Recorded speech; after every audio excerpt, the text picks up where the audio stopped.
Good evening from the Channel's newsroom here in London. The United States has begun the process of withdrawing from the Paris Climate Change Agreement. It means the US, the world's largest historic greenhouse gas emitter, would become the only country outside the agreement. The Obama administration signed the United States onto the 2015 pact, promising a 26 to 28% cut in US greenhouse gas emissions by 2025 from 2005 levels. The decision to pull out has seen widespread international condemnation, but the US government says the deal puts an unfair economic burden on Americans. The United States will withdraw from the Paris Climate Accord.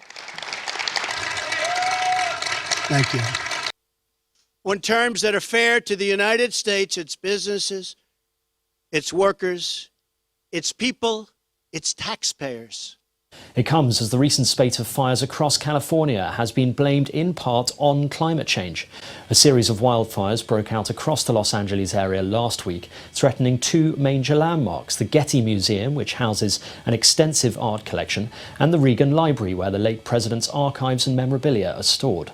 The winds driving the fires are so severe, hurtling burning embers through the air to ignite bone-dry brush, the meteorologists were forced to create new alert levels to warn of the danger.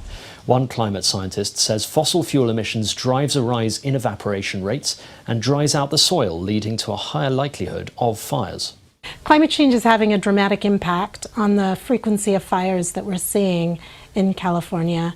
This is happening for a few reasons. Firstly, the fact that we have fossil fuel emissions, it's driving warming, in turn is driving a rise in evaporation rates in the spring through autumn months. So that just means that the soil's drying out, plants are drying out. And this is happening to a more and more severe level. Iran will begin injecting gas into centrifuges used to enrich uranium at its underground Fordo facility, rolling back another commitment under a 2015 nuclear deal.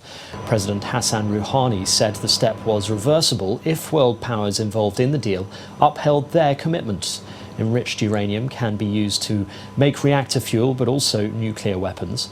This is the fourth step taken by Iran since July in response to US sanctions reinstated by President Donald Trump. The international response has been one of concern at Iran's latest move.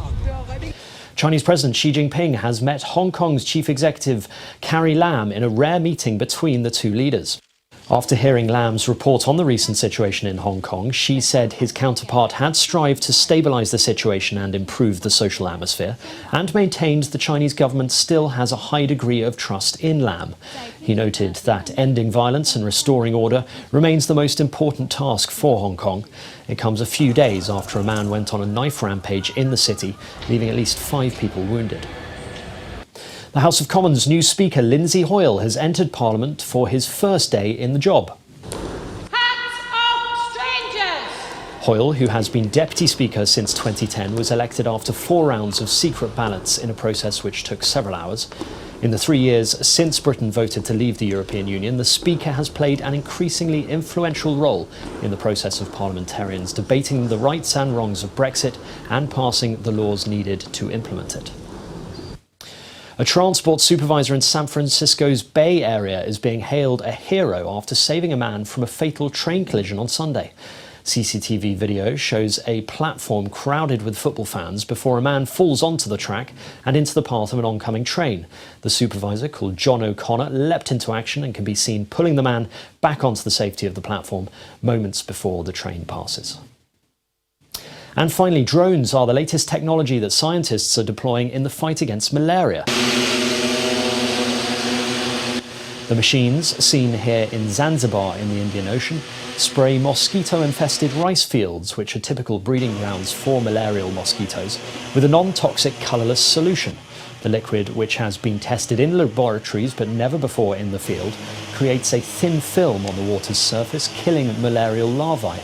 Researchers said that using drones in this manner will prove efficient and cost-effective, especially in large irrigation areas. And that's your international news around the world in 5.